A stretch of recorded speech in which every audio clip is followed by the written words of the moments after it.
본문에 의지해서 변하여 새 사람 되게 하시는 하나님, 그런 제목으로 말씀 전하려고 합니다. 지난주일은 제가 존귀함이 어디서 오나 해서 진정으로 사람에게 존귀함을 주시는 분은 여호와시다는 사실을 전했습니다. 존귀함은 여호와께로부터 옵니다. 여호와가 존귀하신 분이시고 그분은 존귀의 근본이요 모체요 존귀함 자체이기에 그분을 가까이 할 때 존귀해지는 겁니다. 오늘은 인생의 변화는 어디서 올까? 정말로 사람이 변화되는 것은 본인의 의지나 노력으로 변화되는 것이 아니고 인생을 참으로 변화시켜 주시는 분도 하나님이라는 사실을 전하고 싶어서 오늘 말씀을 준비했습니다. 여러분, 한 인간의 변화가 가능하냐? 사람의 변화를 기다리다가 실망하고 절망하는 사람들이 많습니다. 우리 남편이 언젠가는 변하겠지. 안 변하는 거예요. 자기밖에 모르고 이기적이고 신경질적이고 혈기 부리고 속 좁고 나중에는 좀 변하겠지. 내가 참고 기다리면 변하겠지. 변합니까? 안 변합니까? 안 변해. 죽을 때까지 안 변하고 그대로. 내 아내가 좀 변화되겠지. 저렇게 신경질적이고 결벽증이 있고 저렇게 늘 잔심되고 밥맛 떨어지는, 조금 나중에 변화되겠지. 변합니까? 안 변합니까? 물론 조금은 변화되는 사람, 나이 들어서 철드는 사람도 없지 않아 있지만 그런 정도의 변화 말고 근본적인 변화는 안 와. 그래서 인간이 변화되기를 기대했다가 절망 내지는 아주 낙담하는 사람들이 많습니다. 사람이 본질이 잘 안 바뀌어요. 마음에 상처로 엉어진 사람 안 바뀝니다. 늘 자기를 자학하며 비관적으로 사는 사람 안 바뀝니다. 모든 일에 자기밖에 모르는 자기중심적인 사람 안 바뀝니다. 안 바뀌어요. 그 사람의 기질이나 그 사람이 가지고 있는 그 본성이 잘 안 바뀌어요. 왜냐하면 그것은 어머니 모태 적부터 형성이 된대요. 그래서 사람이 바뀌기를 기대하다가는 아주 속 터져 죽어요. 너무 사람이 바뀌기를 인간적으로 기다리면 안 돼. 고개라도 끄덕이십시오. 거의 절망적입니다. 하나님이 정말 바꿔주시기 전에는 안 바뀌어요. 기대를 별로 말아야 돼. 어차피 저 사람 만났으니까 그냥 살아야 수밖에 없지. 어차피 저런 분 만나서 아내를 만났으니까 그대로 살자. 하나님이 바꿔주실 때를 기다리면서 신앙으로 기다리며 살자. 그러면 몰라도 인간적으로는 잘 안 바뀝니다. 물론 외형은 바꿀 수 있습니다. 헤어스타일을 바꾸고 옷을 바꾸고 유행을 따라 바꿀 수 있습니다. 또 그 사람이 말이나 행동은 조금 달라질 수 있습니다. 철이 들면서 그런 정도의 지금 변화를 저는 말씀드리기를 원하는 게 아니에요. 조금은 성숙해지고 조금은 다듬어지고 그래서 형편없던 사람이 조금씩 좀 다듬어져가는 모습을 보게는 되는 게 사실이죠. 그래도 근본적인 변화는 잘 안 돼요. 여러분, 양파라는 게 있습니다. 양파. 그것은 한꺼풀 겉핀다고 양파 안쪽이 들어오는 게 아닙니다. 또 그 안에 껍질이 또 있어. 또 벗기고 또 벗기고 또 벗기고 또 벗기고 그 안에 양파 핵이 있습니다. 정말 거기까지 들어가야 되는 거예요. 교회 나와서 은혜를 받았다. 어디 무슨 일을 하다가 무슨 많이 깨달았다. 이렇게 살면 안 되겠다. 이렇게 느끼는 것은 양파 껍질 하나 둘 벗긴 상태에서 느끼는 겁니다. 여러분이 교회 나오셔서 오늘 은혜 받고 가야지 하고 마음의 옷깃을 여비고 진지한 자세로 예배를 드립니다. 그럼 목사가 내 형편을 알듯이 기가 막히게 거기에 맞는 설교를 합니다. 아이고야, 그래, 그렇게 살아야 돼. 그렇게 마음으로 결심합니다. 이제 은혜를 받았다 그럽니다. 그러나 그것은 여러분의 심령 깊은 곳을 터치한 게 아닙니다. 양파 껍질의 한두 커플을 터치한 거예요. 그 결심 가지고 여러분은 변화가 안 됩니다. 조금은 다듬어지겠죠.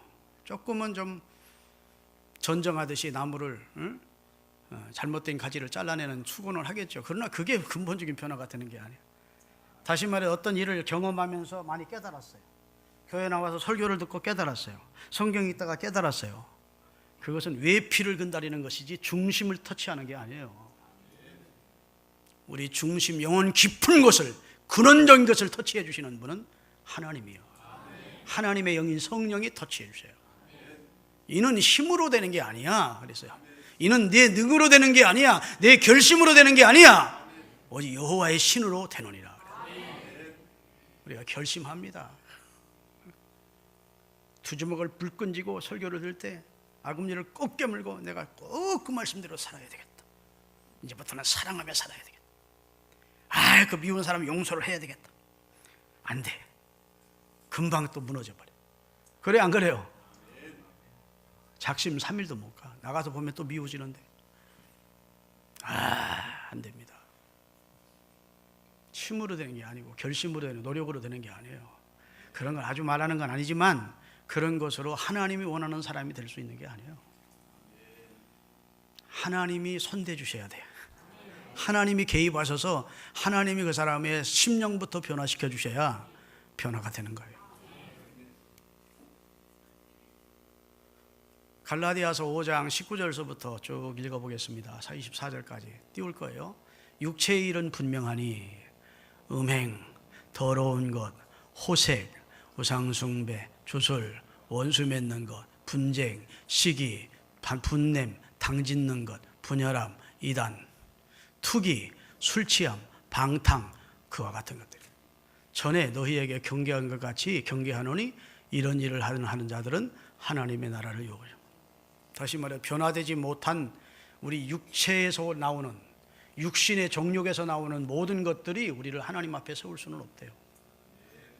그 다음에서 22절에 오직 성령이 너를 변화시켜야, 성령이 우리 안에 열매를 주시는데, 내가 근본적으로 성령 안에 변화돼야 사랑의 사람, 희락의 사람, 화평의 사람, 오래 참을 수 있는 사람, 자비의 사람, 양선의 사람, 충선의 사람, 온유의 사람, 절제의 사람이 된다는 겁니다. 그것이 노력해서, 그런 의지적으로 노력해서 내가 각오를 하고 내가 막 참선을 하고 막 내 의지적인 노력을 통해서 그런 열매가 맺는 것이 아니고, 성령 충만하면 이런 열매를 금지할 수가 없대요. 그냥 절로 맺혀진대요.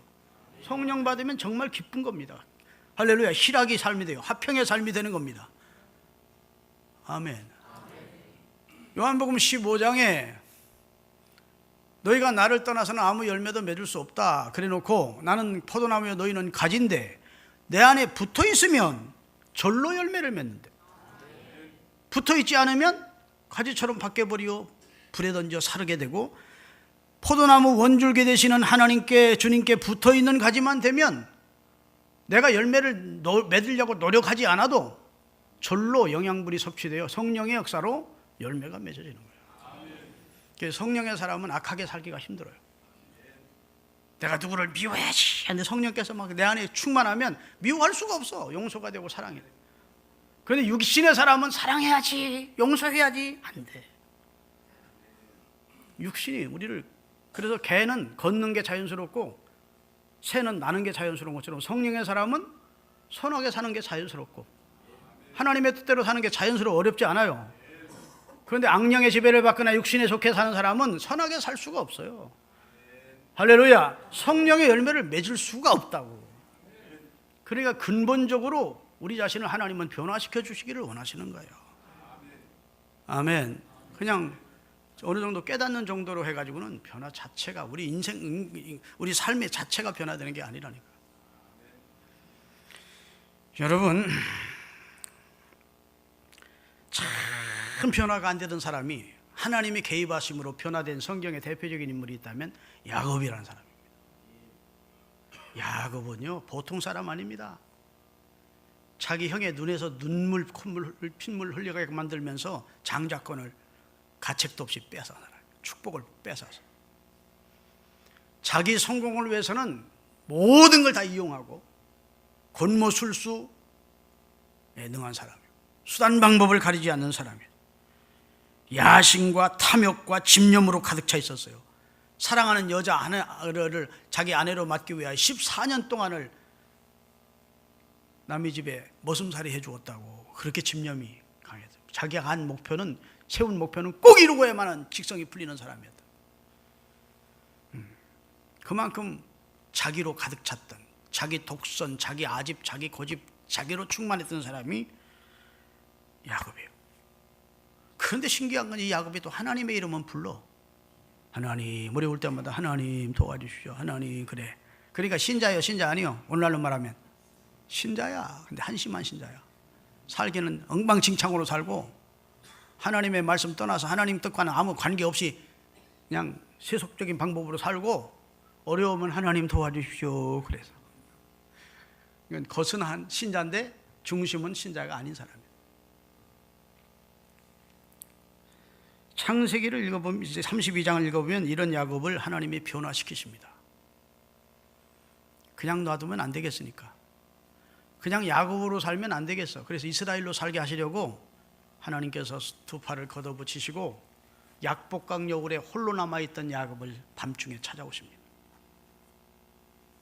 아멘. 그 상황은 여러분 설명 안 해도 잘 아시죠?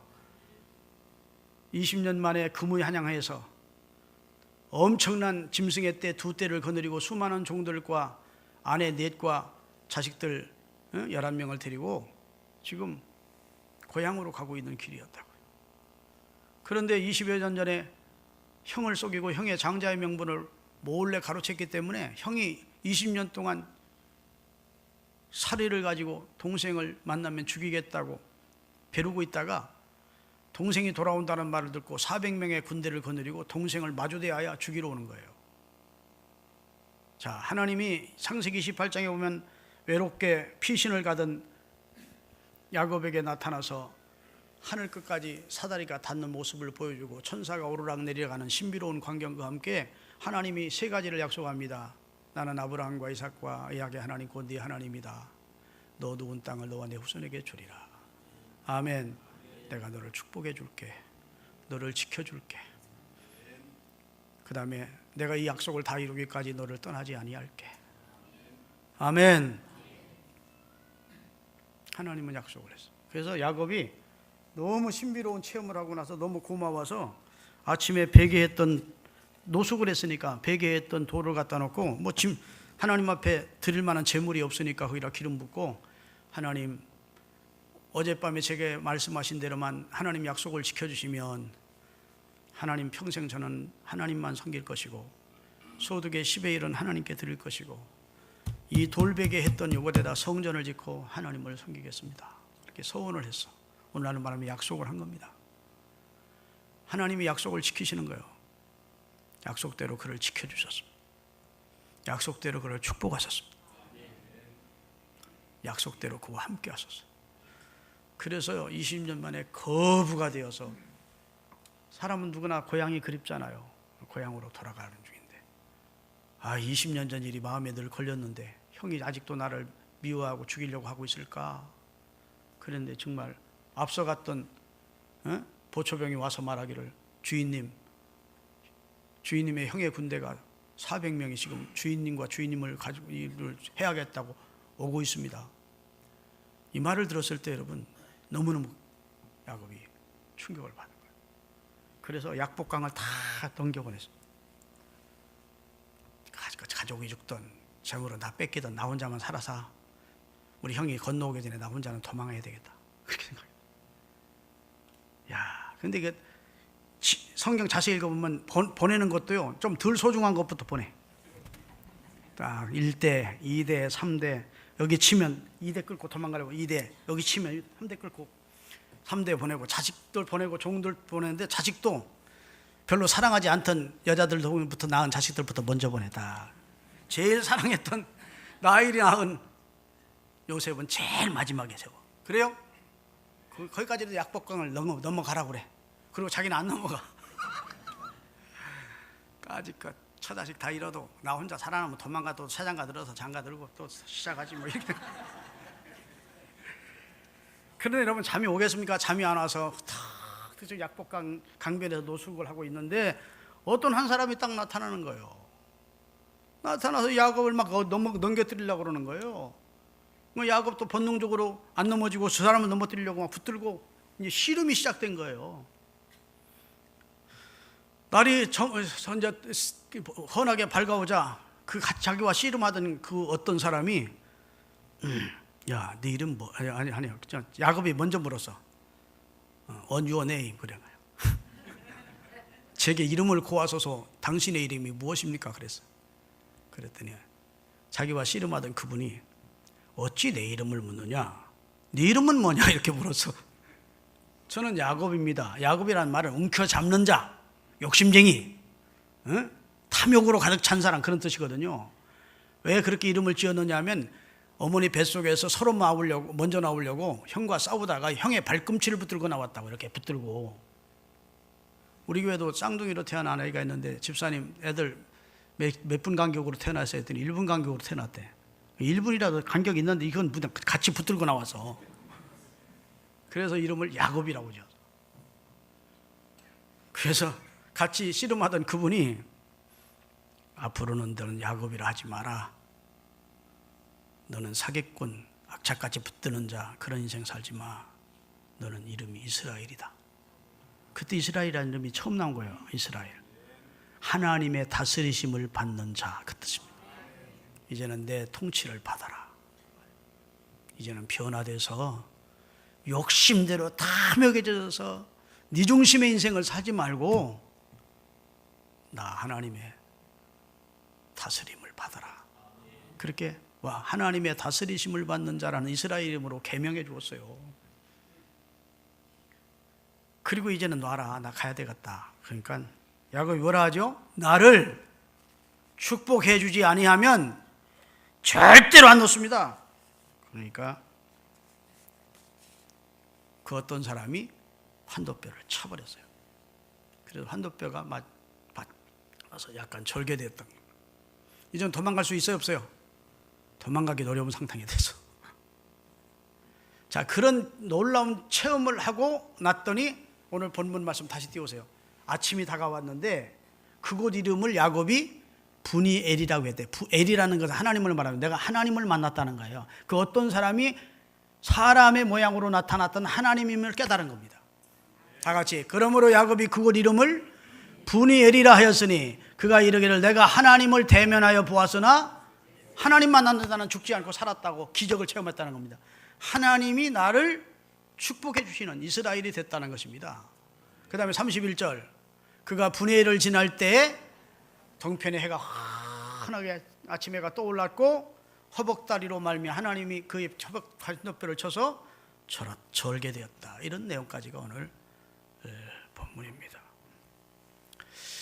자, 하나님이 이 우직스러울 만큼 자기 중심으로 살던 고집쟁이 탐욕으로 가득 차 있던 사람, 인간적인 수단 방법만 동원하며 살던 이 사람이 변화시키겠다고 작정하시고 하나님이 손을 걷어붙이고 나타나서 그를 변화시켰습니다. 아멘. 그래서 그는 이스라엘이 됐어요.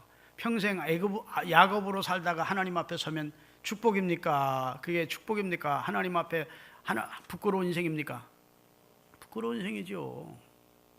하나님의 이름은 종종 불러도 교회 나와서 하나님의 뜻도 모르고 하나님의 일 한 가지 하고 하나님이 기뻐하는 삶도 살지 못하다가 하나님 앞에 서면 부끄러운 거 아닙니까? 야곱으로 살다 하나님 앞에 서면 부끄럽기에 하나님이 이스라엘로 바꿔주신 겁니다. 그리고 그를 이스라엘 전체 민족의 조상으로 세워주신 거예요. 믿으시면 아멘. 자, 근데 하나님이 그를 변화시킬 때 의도적으로 그가 홀로 있을 때 하나님이 찾아오셨어요. 이게 놀라운 진리입니다. 사람은요 혼자 있을 때가 진짜 나예요. 다른 사람 군중 속에 있거나 다른 사람과 많이 있을 때는 항상 자기를 꾸미게 돼 있습니다. 외식이나 위선이 있게 돼 있어요. 진실하지를 못해. 왜? 남들이 있으니까 아무래도 해야 돼. 있는 채도 해야 되고 아는 채도 해야 되고 그 다음에 죄가 없는 채도 해야 되고. 혼자 있을 때는 진실해진다고. 정말 나라고. 마스크를 쓸 필요가 없는 겁니다. 그렇죠? 그래서 하나님은 사람을 변화시킬 때 홀로 있을 때, 엘리야도 홀로 있을 때 찾아오시고 홀로 있을 때 찾아와서 1대1로 만나주세요. 사마리아 수가성 여인도 예수님은 제자들을 다 동네로 내려보내시고 그 여인이 나올 줄 아시고 혼자 있을 때 1대1로 사마리아 수가성 여인과 만나요. 네 남편 데려오라 하시고 대화를 시작하시면서 그를 구원해 주시었다. 사마리아 수가성 여인이 자기와 대화하는 그분이 예수님인 줄 알게 되어 성으로 뛰어들어가 전도자가 됐잖아요. 믿으십니까? 네. 여러분 요즘 너무도 바쁘다. 특별히 한국 사람들은 빨리 해야 돼. 외국 사람도 다 하는 단어예요. 그렇게 일부러라도 바쁘게 살려고 애를 쓰지 마시고 정말 신앙으로 영적 성숙한 신앙생활을 하기를 원하신다면 의도적으로라도 여러분 노력해서 하나님과 여러분의 시간을 따로 가지셔야 됩니다. 그게 새벽 시간도 좋고 저녁에 잠자리에 들기 전도 좋고 사람이 사색을 해야 돼요. 생각할 수 있어야 사람이에요. 그냥 덮어놓고 사는 인생이 되면 안 됩니다. 정신없이 바쁘게 돈을 번다고 사는데 열심히 산다고 성공을 사는데 왜 사는지 무엇 때문에 사는지 누구를 위해 사는지도 생각 없이 그냥 살면 안 돼요. 내 이 모습을 하나님이 기뻐하실까? 내가 지금 무엇 때문에 이렇게 분주할까? 하나님이 원하시는 일은 무엇일까? 아멘. 내가 지금 인생의 방향을 제대로 살고 있는가? 이렇게 자기를 좀 점검해보는 시간이 필요하다고. 너희가 믿음에 있는가? 너희 자신을 시험하고 너희 자신을 믿음 안에서 확증시키라고. 우리 자신을 믿음에 있는가 자신을 시험해보래. 한번 생각해보래. 예수님도 전능하신 성자 하나님이지만 한적한 것에 가시어 하나님과 따로 시간을 가졌다고. 1대1. 성경에 그런 내용이 많은 줄로 믿습니다. 복음서에. 한적한 곳에 가시어 하나님과 영적 교통을 했다고요. 그리고 하나님 아버지의 뜻을 이 땅 위에서 완성하시고 다 이루었다 승리하시고 부활로 승천하신 겁니다. 아멘. 여러분 너무 정신없이 바쁘게 살지 마시고 그런 속에 하루에 적어도 10여 분이라도 시간을 내서 하나님과 여러분의 시간을 가지세요. 성전에 나오시기가 어려우면 집에서라도 성경 읽고 말씀 묵상하고 기도하고 하나님 앞에 자신의 일생과 가족들의 일생과 자녀들을 하나님께 맡기는 기도를 하고 아멘. 얼마나 마음이 평안하고 하나님 주시는 위로를 경험하게 되고 하나님이 함께한다는 확신 때문에 얼마나 행복한지 모르는데 진정한 기쁨을 맛보지 못하고 그냥 인생을 그냥 정신없이 살다가 어느 날 갑자기 하나님이 부르시면 하나님 앞에 설 것입니까? 그렇게 살지 않기를 예수 그리스도의 이름으로 축원합니다. 할렐루야.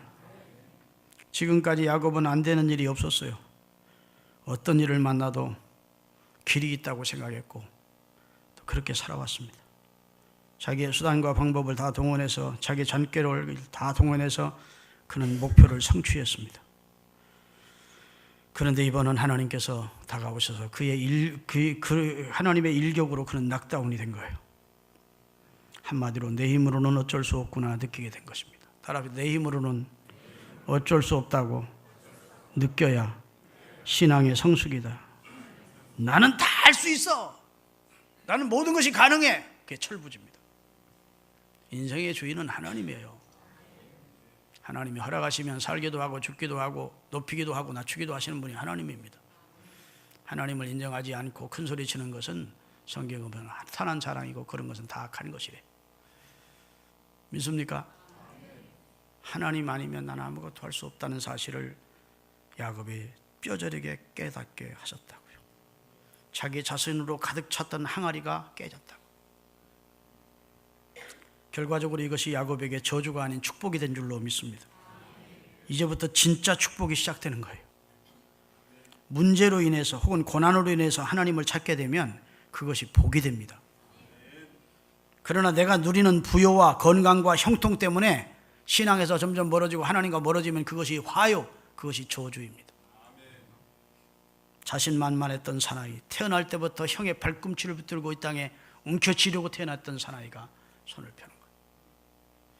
여러분 인생이라고 하는 것이 태어날 때는 손을 꼭 쥐고 태어납니다. 하고 울 때 애들 보세요. 손 펴놓고 우는 애가 없어. 다 이렇게 쥐고 울어. 그리고 이렇게 쥐려고 인생을 삽니다. 재물을 쥐어보려고, 권력을 쥐어보려고. 그러죠? 그런데 이상하게 죽을 때에는 손을 쫙 펴. 이 손을 이렇게 움켜쥐고 있는 사람 하나도 없어요. 다 펴져요. 그게 인생이야. 움켜쥐다가 딱 하나님 주신 거 누릴 수 있어야 돼. 나눌 수 있어야 돼. 하나님의 뜻대로 그것을 사용할 수 있어야 돼. 그러다가 하나님 앞에 서야 하나님 앞에 저축한 거로 하늘의 상을 쌓은 것으로 보시고 하나님의 상으로 보상해 주신다. 하나님이 말씀하신 줄로 믿습니다. 왜 사람들이 예수님을 믿으면서도 예수님을 바로 믿지 못하고 있느냐? 그 이유는 딱 하나입니다. 아직도 자기 자신을 믿는 거예요. 내 건강을 믿고 내 능력을 믿고 내 지혜를 믿고 아직 하나님 안 도와주셔도 나 충분히 삽니다. 이런 마음이 우리를 하나님과 멀어지게 하는 거예요. 마음이 가난한 자는 복이 있나니 천국이 그의 것이라는 말씀. 심령이 푸토코스 아주 극빈자처럼 가난해서 하나님의 도움이 아니고는 살아갈 수 없다는 사실을 절절히 깨닫는 사람이 복이 있대. 그런 사람이 천국을 경험하면서 산대요. 여러분, 물속에 빠져서 건지기 쉬운 사람이 누군 줄 아십니까? 물에 빠져서 허우리거리는 사람은, 건지기 쉬운 사람은 쭉 뻗을 때 하나요. 기진맥진에 쭉 뻗은 사람, 죽기 일보 직전에 있는 사람은 건지기가 쉬워. 그런데 아직도 살아보겠다고 막 허우리거리는 사람, 자식이라고 부모가 뛰어들었다가 같이 죽어. 그래요, 안 그래요? 형제가 뛰어들었다가, 친구가 뛰어들었다가 같이 죽어요. 막 허우적거릴 때는 정신이 없는 거야. 그때는 무슨 사리 분별이 없어요. 상황 판단이 안 된다고. 물 몇 번 먹어놓으면. 그러니까 붙잡으면 그냥 절대 안 놓거든. 그러니까 같이 빠져 죽는 거예요. 그래서 노련한 구조사는 구조 장비가 없으면 기다리는 겁니다. 쭉 뻗을 때까지. 기진맥진해서 숨 넘어가기 직전에 들어가가지고 딱 잡으면 그때는 축 늘어졌으니까 끌고 오기도 쉬워. 그래서 살려내는 거예요. 이해되십니까? 아직도 하나님이 아니고도 막 살 수 있을 것처럼 막 이러면 하나님이 놔둬. 더 기다려야 되겠구나. 근데 하나님이 선택했는데, 아이고, 이건 이제 죽기 일보 직전인데도 끝까지 자기 막 이러고 있어. 그러면 하나님이 덤비는 거예요. 야, 내가 손을 좀 봐야 되겠다. 아멘. 사랑하는 여러분, 인간이라는 게 도대체 무엇입니까? 하나님 보실 때 하루살이 같은 존재입니다. 그렇죠? 잠깐 보이다가 없어지는 안개래, 성경. 영원하신 하나님의 시간으로 보면 인간이 100년을 산다는 것이 한 찰나요, 한 순간을 사는 거예요. 아멘. 그런 인간이 또 한 채의 앞을 내다보기나 합니까? 바로 앞에 무슨 일이 있을지도 모르는 게 우리 연약한 인간이에요. 무지한 인간이라고. 그런데 하나님 없이 인생을 전부 소유한 것처럼, 이 세상 전부 자기가 신이나 된 것처럼 큰소리치며 사는 사람들이, 철없는 사람들이 이 세상에 너무 많다. 다 변화되지 못해서 진정한 영적 세계를 몰라서 어리석은 생각들을 하고 있는 거예요. 할렐루야. 자, 야곱이 변화가 됐는데 이 하나님을 체험함으로 하나님이 그를 변화시켰는데 어떤 사람으로 변화되느냐? 따라합시다. 자족하며 사는 사람으로 변화되었다. 네. 그래서 나중에 요셉이 애굽에 가서 총리가 되었어요. 근데 그 사실은 야곱이 모르죠. 자기 사랑했던 11째 아들이 애굽의 총리가 된지는 모르고 자기 나라에 너무너무 흉년이 들어서 먹을 것을 사러 애굽으로 자기 아들들을 보내는데, 참 가서 조금만 살아 그래. 옛날 같으면 어림도 없는 말이에요. 야곱답지 못한 말입니다. 야, 마차가 굴러올 만큼 시카 실어라. 하여튼 그래야 좋은데 조금만 살아. 나중엔 하나님 인도해 주실 거야. 변화됐어요. 자족의 사람을 하나님이 주시는 만큼 살겠다는 거예요. 여러분, 욕심 때문에 결국 욕심 잉태하면 죄를 낳고 죄가 장사하면 사망을 낳는데 대부분의 사람들이 욕심 때문에 넘어지는 겁니다. 지금 하나님 주신 은혜에 자족하며 사신 은혜가 있기를 예수 그리스도의 이름으로 축원합니다. 할렐루야. 디모데전서 6장 7절에서 9절입니다. 앞에 띄울 거예요. 우리가 세상에 아무것도 가지고 온 것이 없음에 또한 아무것도 가지고 가지 못하리니 우리가 먹을 것과 입을 것이 있은즉 족한 줄로 알 것이니라. 부하려 하는 자들은, 욕심에 빠진 자들은 그 말이죠, 시험과 울무와 여러 가지 어리석고 해로운 욕심에 떨어지느니 그 사람으로 파멸과 멸망에 빠지게 하는 것이다. 사람이 욕심이나 부활하는 이 시험 때문에 멸망하게 된다는 거예요. 아무것도 가지고 온 것이 없음에 아무것도 가지고 가지 못한다. 따라합시다. 우리에게 일용할 양식을 주옵시고, 우리를, 이거 따라하지 말고, 우리를 저 정주영 씨처럼, 이병철 씨처럼 그룹 회장되게 거부되게 해주시고, 그렇게 예수님 기도를 갖춘 게 아니에요. 일용할 양식으로. 믿습니까? 자족하는 마음이 없으면 평생 행복하지 않습니다.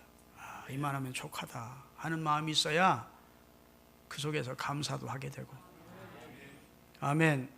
또 더 주셔도 더 감사하고, 더 주시면 더 감사하지. 두 번째, 하나님만을 신뢰하는 야곱으로 바뀌어요. 창세기 43장 14절입니다. 다 같이 읽겠습니다. 전능하신 하나님께서 그 사람 앞에서 너에게 은혜를 베푸사 그 사람이 너희 다른 형제와 베냐민을 돌려보내게 하시기를 원하노라. 내가 자식을 잃게 되면 이르리로다. 잃게 되면 잃겠대. 하나님이 그 애굽 총리의 마음을 감동해서, 애굽 총리가 자기 아들인 줄 모르는 거예요 지금. 애굽 총리가 자기 동생인 베냐민을 인질로 잡고 있었거든. 베냐민도 자기 형인 줄 모르고, 형제들도 몰라. 요셉만 오직 알고 있어. 그런 상황에서 이제 가면 베냐민뿐 아니라 자기 가족들 다 간첩으로 몰려서, 첩자로 몰려서 죽임을 당할지 모르는 상황이에요. 그런데 야곱이 옛날 같으면 어림도 없죠. 젊었을 때 같으면. 하나님이 총리의 마음을 움직여서 베냐민도 살리시고 너희들도 온전케 돌아오기를 원한다. 하나님이 은총을 베풀어서 내가 자식을 잃으면 이루리로다. 야, 하나님만을 신뢰하는 믿음으로 바뀌었어요. 아멘. 전능하신 하나님을 믿는다면 너무 앞날에 대한 염려를 하고 살지 마십시다. 아멘 좀 하세요. 뭐 먹을까, 뭐 입을까, 뭘 마실까, 이거 다 이방 사람들이 하는 것이래. 불신자들이. 하나님만을 신뢰하고 살십시다. 너무 염려하지 않기를 주의 이름으로 축원합니다. 그리고 야곱이 분회를 경험한 후에는 영적인 눈이 열렸어요. 영적인 통찰력을 가진 사람이 됐어. 젊었을 때는 육의 눈이 막 밝았어요. 그래가지고 막 이권만 있으면 쫓아다니고 막 그냥 치고 그랬어. 그런데 나이가 들면서 육의 눈은 어두워지면서 영의 눈이 열렸어. 여러분, 그리스도인은 영의 눈이 열려야 돼요. 다시 말해 영적 통찰력이 있어야 돼요. 야곱이 애굽으로 들어갔습니다. 자기 아들, 11째 사랑했던 아들 요셉이 총리가 된 걸 알았습니다. 그리고 그의 초청으로 가족들 다 데리고 애굽으로 갔습니다. 그리고 가서 자기 아들 요셉의 인도를 받아 애굽 그 큰 나라의 황제인 바로를 만나러 갔습니다. 자, 한번 띄우겠습니다.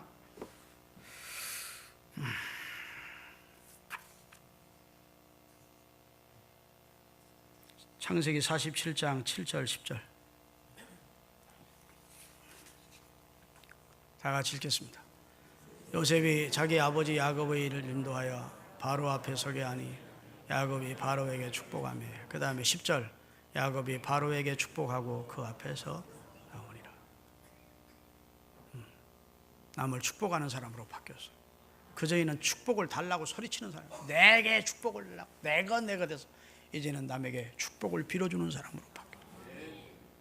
바로 왕을 만나도 그 앞에서 기죽지 않고, 왕이시여 제게 축복기도 받으십시오.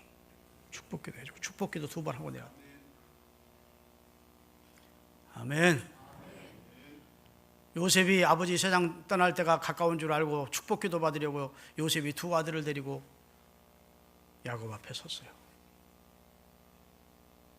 야곱이 손주들을 사랑하는, 정말 눈에 넣어도 아프지 않을 아들이 요셉 아니었습니까? 꿈에도 그리던 아들. 그 아들이 낳은 2 아이 므낫세와 에브라임 앞에 선 거예요. 그런데 므낫세가 큰아들이니까 아버지 오른편에 세웠고, 이브라임은 둘째 아들이니까 차자니까 왼편에 세웠어요. 오른손이 더 힘이 있다고 이 사람은 믿어서 오른손을 얹은 자야 더 축복이야. 그러니까 므낫세에게 오른손을 얹고 에브라임에게 왼손을 얹어야 오라. 그게 또 아버지 요셉의 마음에서 그렇게 해주기를. 그런데 야곱이 이렇게 얹는 거예요. 에브라임에다가 오른손을 얹고 므낫세에다가 왼손을 얹는 거예요. 아버지가 기분 좋아 나빠요? 요셉이 아버지 손 잘못 얹으셨어요. 오른손은 큰아들 므낫세 앞에 얹어주시고 왼손을 에브라임에게 얹으셔야죠. 그랬더니 요셉이 한 말이 있습니다. 한번 읽어볼까요? 창세기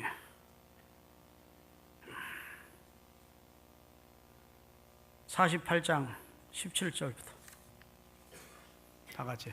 요셉이 그 아버지가 오른손을 에브라임의 머리에 얹는 것을 보고 기뻐하지 아니하여 아버지의 손을 들어 에브라임의 머리에서 므낫세의 머리에 소리로 옮기고자 하여 그의 아버지에게 이르되 아버지여 그리 마옵소서.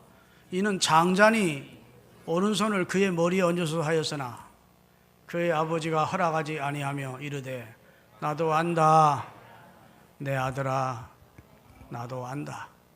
그도 한 민족 속속을 대며 그도 크게 되겠지만 므낫세도 크게 되겠지만 그 아우가 그보다 더 큰 자가 되고 그의 자손이 여러 민족을 이루리라 하고.